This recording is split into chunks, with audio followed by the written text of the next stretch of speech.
A defesa do ex-assessor da Presidência da República, Felipe Martins, informou ao Supremo Tribunal Federal que a conta dele no LinkedIn não é acessada desde setembro de 2024.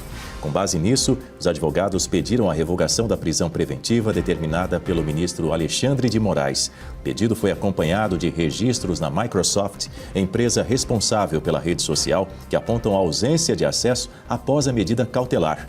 A decisão e o pedido da defesa, na verdade, informou também que passou a administrar as contas online de Felipe Martins depois da prisão ocorrida em fevereiro de 2024. Foi esclarecido que o único acesso à conta ocorreu nesse período, realizado por um advogado contratado para atuar em processos do ex-assessor nos Estados Unidos. A manifestação complementa a informação anterior enviada ao STF, na qual o uso da conta havia sido admitido sem indicação de data. A prisão preventiva foi determinada por Alexandre de Moraes sob o entendimento de que teria havido descumprimento da proibição de uso de redes sociais, inclusive por terceiros. Essa restrição foi imposta em 26 de dezembro de 2024, quando o ministro autorizou a conversão da prisão em domiciliar. A defesa sustenta que não houve violação da medida judicial. O advogado Jeffrey Chicchini fez críticas a Moraes. O nome disso é abuso de autoridade. É por isso que o juiz não pode agir com o fígado, não pode ser parcial. É por isso que o juiz só pode agir mediante provocação. O ministro Alexandre de Moraes não deu bola para nossa alegação. Nós informamos que não houve o acesso, mas ele, de forma precipitada, com vingança, prendeu mesmo assim Felipe Martins. O ministro sequer mandou oficiar o LinkedIn a averiguar a veracidade das informações. É por isso que o Código de Processo Penal diz que a prisão preventiva ela depende de representação do delegado, pedido do delegado ou requerimento do Ministério Público. O juiz não pode decidir de ofício se não acontece essas cacas que desde sempre estão acontecendo no caso do Felipe Martins. Marcelo Rocha Monteiro, quero ouvir você a respeito desse caso e do que disse o advogado de Felipe Martins, o Jeffrey Chicchini. É mais um capítulo nessa história de absurdos que tem sido o processo contra o Felipe Martins, preso por uma viagem que não fez, condenado por uma minuta que não escreveu e agora com a prisão preventiva decretada de ofício, né, por algo que aparentemente também não aconteceu. Então é mais um passo, mais um episódio de absoluta violação do devido processo legal. E o que o advogado diz é uma coisa muito importante, né?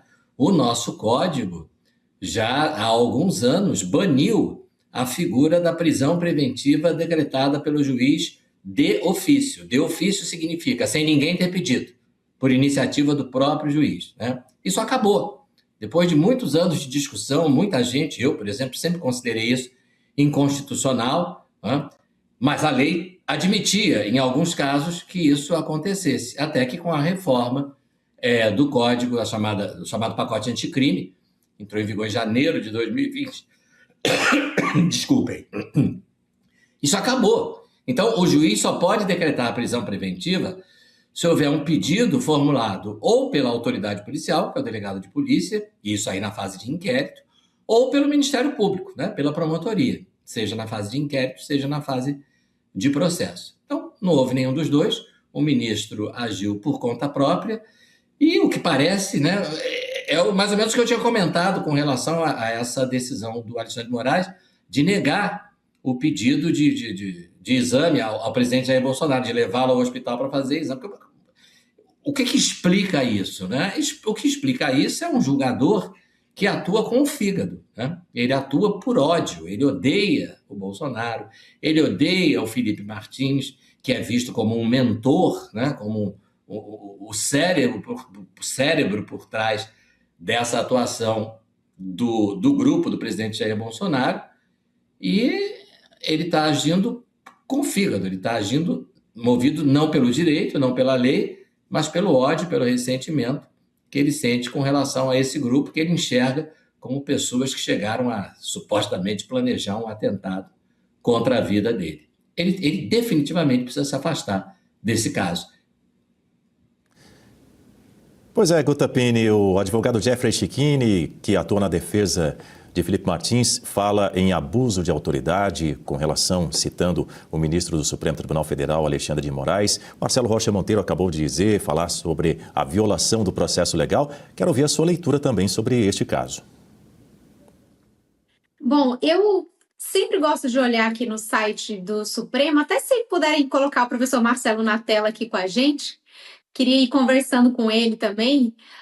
Eu acho, primeiro, impressionante que eles sempre publicam isso no site como uma notícia, assim, todas essas atuações do Supremo. Mandamos prender Felipe Martins, o STF mandou isso, aquilo, o tempo inteiro dando uma notícia disso, quando poderia ficar só ali nos autos, né? O princípio da publicidade, enfim, está publicado ali nos autos, publica a decisão. Mas o tempo inteiro noticiando, que é para dar um ar assim, de legitimidade para essa atuação do ministro.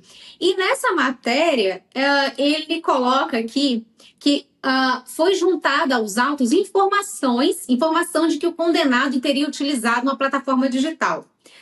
O leigo, ou quem não está entendendo muito isso aqui, foi juntada uma informação. Não é que o Ministério Público foi lá e, olha, houve uma violação da cautelar. Não, ele recebeu isso aqui por e-mail. Uma pessoa estranha ao processo mandou um e-mail para falar, olha, visitaram aqui o meu perfil no LinkedIn. Então, e ele nem foi apurar isso aí depois, ele não encaminhou para o Ministério Público, não teve nada da polícia. Aqui, realmente, ele decidiu, foi de ofício, olha, isso aqui não pode, pronto, manda prender e ainda publica no site. Então, professor, eu fico pensando assim também, nós todos, né, que independente da área, a gente trabalha para manter ali a nossa carreira, o nosso nome, a nossa reputação. Agora você imagina manter o seu trabalho, a sua carreira em cima de uma mentira. Porque esse tipo de publicação, essa tentativa de o tempo inteiro tentar dar algum ar de legitimidade, eles não param de falar do 8 de janeiro, daqui a pouco o Lula vai fazer um evento do 8 de janeiro também, o Supremo também. Imagina você reduzir a sua carreira a pó, a uma mentira. Porque nada se sustenta, é se apequenar demais, ou talvez não é nem se apequenar, é mostrar, já revelar o quão pequeno você sempre foi. É impressionante, né? Porque o que a gente vê é uma atuação política, né? É um político agindo contra o seu inimigo, contra o seu adversário. Então, aquele equilíbrio, aquela prudência do juiz, né? O que o juiz prudente faz? Recebe uma informação por e-mail, pelo amor de Deus, por e-mail, e ele não vai verificar. Ele já decreta a prisão com base nesse e-mail que ele recebeu. Eu aproveito para lembrar, né, naquela chamada vaza-toga, não é?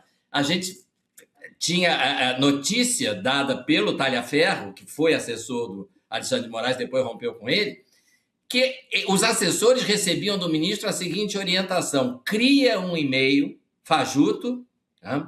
E aí vocês enviam essa informação por e-mail fajuto, como se a gente tivesse recebido de alguém, mas a gente não recebeu de ninguém, não. Nós mesmos estamos plantando essas informações, né? Inventa um nome qualquer, manda essa informação por e-mail, e aí a gente finge que está recebendo a informação de alguém, né? E decreta a censura ou a prisão ou o que for. Então, eles mesmos plantavam a prova, entre aspas, com base na qual o ministro decretava as suas medidas de censura ou de prisão, né? Então, não dá para confiar, a confiança é zero, né? Na prudência, no equilíbrio, na isenção, na moderação de um sujeito como esse senhor Alexandre de Moraes, né?